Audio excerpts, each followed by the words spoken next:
Welcome to Redtastic. Story 1. Am I the a-hole for not wanting to spend more time with my sister's kids? I, 25 male, live in the same city as my sister, 35, and a family. I work a pretty well-paying job in IT, which also requires me to cross-country travel to meet up with clients frequently enough for me to consider it quite time-consuming. Both my sister and her husband work comparatively low-paying jobs and thus have to live paycheck to paycheck. It is because of this that I regularly have to help them out financially, as they would otherwise have problems. I do not mind doing this as I make more money than I can spend anyways, because the work and travel lifestyle my workspace forces me to live, which doesn't leave me all that much free time anyways. I do usually have weekends off at least. They also have 2 kids who I definitely don't hate, but I'm admittedly not all that interested in either. I gift them stuff all the time, be it their birthdays, holidays, or occasionally when I'm in town and saw something they might like. The thing is, however, that I just don't really like kids in general. Kids are annoying to me, and I prefer my current lifestyle over the thought of raising any myself. Now, my sister is of the opinion that I'm still not doing enough and that I should spend more time with her kids since I'm alone anyways. She means this both as in on weekends as well as that I should take on less projects at work to then invest this time into her kids. As already stated, I don't have much free time as is, and the little that I do, I would much rather spend doing things I like than anything that has to do with kids. I have also told her that I'm happy to help her financially, but that they're her kids, and thus I'm not obligated to help them in the first place, and she should be happy I do anything at all, to which she didn't respond all too kindly.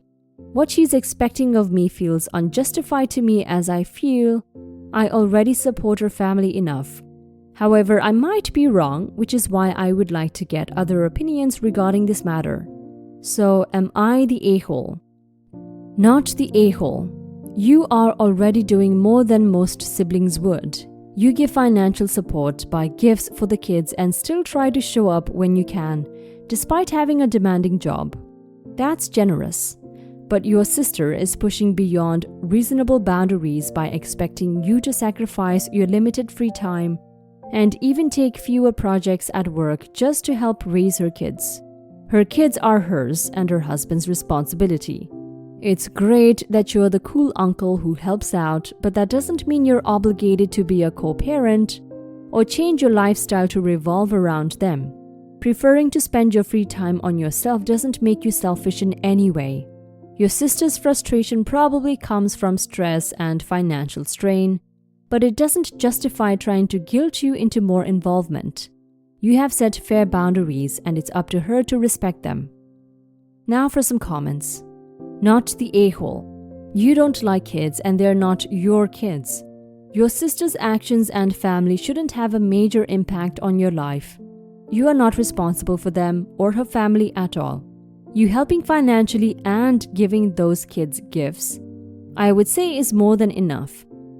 Not the a-hole. They are her children, not yours, and you're already doing more than enough by helping them financially. It is not your responsibility to drop everything and hang out with them. Tell her she needs to respect your boundaries. Honestly, if she can't respect your boundaries, you might have to cut back on the financial help a bit. It sounds like they're getting comfortable. Not the a-hole. The translation of "you need to spend more time with them" is actually "babysit my kids for me." I would go to your sister and say, "Okay, sure, I would love to spend more time with the kids, but in order to do that, I will have to cut back at work, and that would mean a pay cut, and I would no longer be able to help financially. Is that okay?" And see what she says. I bet she would drop it like a hot potato. Story 2. Am I the a-hole for not paying for my girlfriend's haircut? Hi everyone. My girlfriend, 32 female, and I, 38 male, have been together for 2 years. I lost my job about 3 months into our relationship. During this time, she really came through for me and helped out a lot. I did not have a car, so she would help me deliver orders on DoorDash and Grubhub so I could pay my bills. She also covered the difference out of her pocket if I was running short. To say I'm grateful to her is an understatement. I finally found a new job 2 months ago. I'm saving up for a car, so she's been letting me borrow hers. She accrued some debt while I was out of a job, and I have repaid about half of that. However, now I'm worried that she's starting to only want me for my money. We got into an argument over the weekend because she called to ask me if she could borrow some money to get a haircut. Apparently, she is running short due to an unexpected home repair cost, but already paid the hairdresser a deposit that she would have to forfeit if she rescheduled it.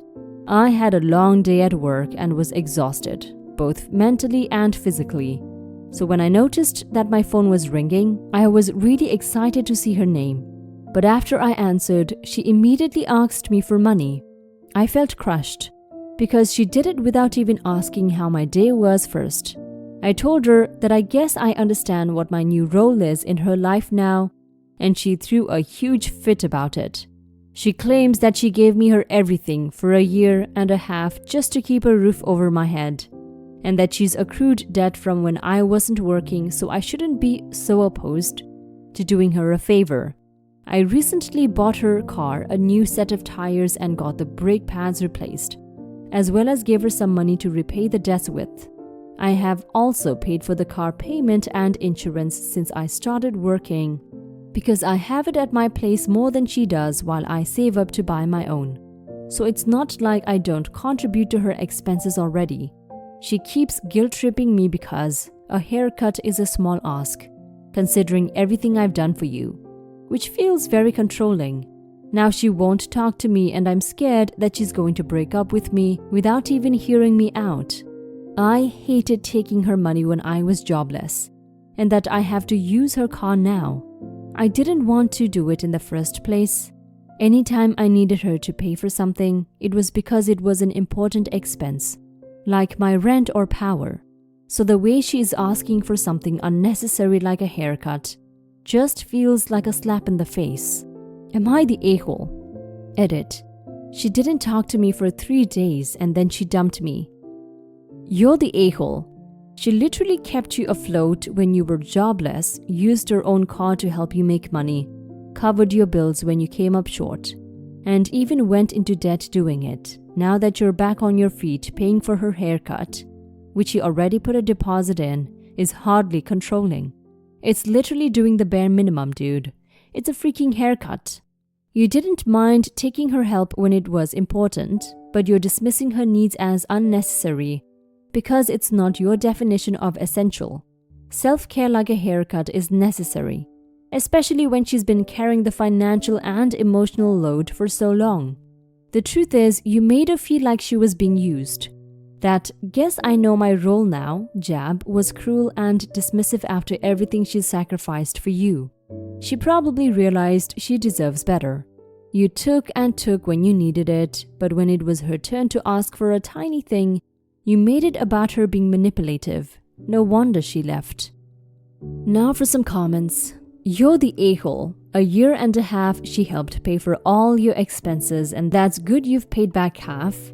But to get upset about her wanting for you to pay for her hair appointment because she is short on money because she is still dealing with debts because of you is fucking ridiculous. You brought up paying for maintenance and insurance and actual car payment, but you literally said you use a car more than her, so you should be paying for that. Can't believe you have the nerve to say you think she only wants you for your money when you have used her for almost 2 years. You're the a-hole. You put her in the current financial situation, and you still owe her money. You deciding that something she buys, a haircut, is unnecessary is way out of line. It sounds like you just don't want to be somebody she can rely on. So she should get the money back from you and dump you. A partner would hear her request, realize its importance to her, and help her out because that's what partners do. You won't even do it when you already owe her the money. Why on earth would she stay with your broke ass for a year and a half and then become a gold digger? I'm pretty sure there isn't much gold to dig either. You owe her so much money.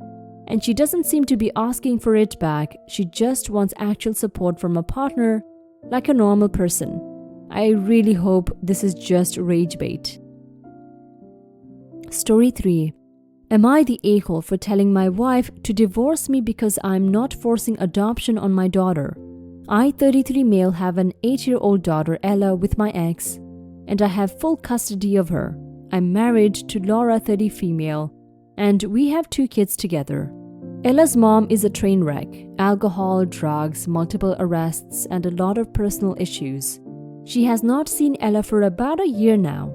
She did have supervised visits ordered by the court, but she didn't always make those due to hospitalizations, arrests, and such. I've been dating Laura since Ella was 2, so she's very familiar with Laura. But she doesn't call her mom, and she still loves her mom and wishes her mom would get better and be a real mom to her. I have her in therapy to help her process everything. Laura knew how things were when we started dating, and she knew how it was when we got married. I always made it clear that my priority was Ella's safety, health and happiness, and I told her I understood if it got to be too much and she didn't want to commit. But she said she was on board for it all. Only now she's tired of my ex reappearing so often and she wants to adopt Ella so my ex can't have any access ever again. She does love Ella and she sees her as hers just as much as mine. But the main reason she's being so forceful is severing my ex's rights would get her out of the picture until Ella's 18 and chooses to look for her mom on her own. Laura says this is what's best for her and for all of us. But Ella doesn't want to be adopted by Laura. Even if her mom never gets better, she doesn't want to be adopted. I respect this and I won't force it. But Laura isn't happy. She said we have the other 2 kids to think of as well, and how Ella might pull away from us if her mom causes more trouble in the future. She might choose her over us. I said that could happen even if she adopts her, and I said it will definitely happen if we force this. Laura and I have discussed this numerous times now, and she told me she doesn't see our marriage surviving if I won't talk Ella around or let her do it, or get a therapist who will. She said she will not keep being just the stepmom when Ella's mom won't put her first, while she has been and doesn't get the benefit of legal stability of adoption. She said I only had 2 options and needed to decide which I wanted. I told her to divorce me then because I'm not forcing the adoption on Ella. Laura didn't expect my answer and told me she thought I would offer to speak to Ella more, that I clearly don't care about our marriage. I said I do, but she gave me 2 options and one option never happening, and I can't control if she divorces me for it. Am I the a-hole? Not the a-hole.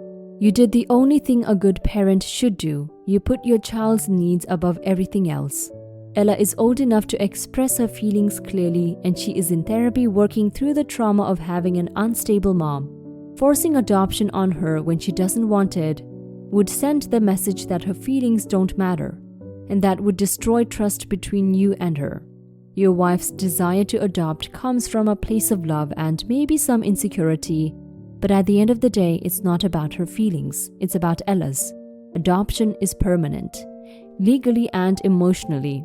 Your wife saying the marriage hinges on you forcing Ella's hand isn't fair. She knew the situation from the start, and now she's moving the goalposts. Bottom line, you're protecting your daughter's agency and her healing process. If your wife wants to give her ultimatums over that, she's the a-hole. Now for some comments. My ex is an addict. Our daughter is now almost 40. Once his behavior stopped putting her first, he was no longer allowed in her life to play with her emotions. She asked, and I honestly told her that her dad was sick and chose drugs over her, and it was my job to protect her. Now that she is grown, she totally gets it.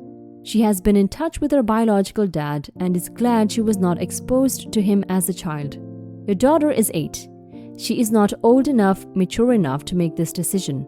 There is a very real chance something happens to OP and this 8-year-old will be raised by a junkie. I think you are a real jerk to put a junkie ahead of your current wife and children. She's 8 years old. Soon she'll be a teen with an unstable junkie mother feeding her whatever insanity she wants every so often. This is not a decision the kid ever should have been proposed to make. Will she resent her father? Maybe. But at least she'll be able to mature a bit before being confronted with the drug-addled psyche of her biological mom during her most formative years. My parents split when I was 8. My mother didn't ask me what I thought. She concluded that the situation with my father was untenable and created a fucked up environment for me and my sister. If she would have asked me, I would have rejected the idea at the time. And yeah, I was resentful, but then I grew up and realized the reality of the situation, and now I finally understand why what was done was done. As a parent, sometimes you have to make the best decision for your child, and not the seemingly best decision for your relationship with your child. OP, you're not an a-hole, but you're being very foolish.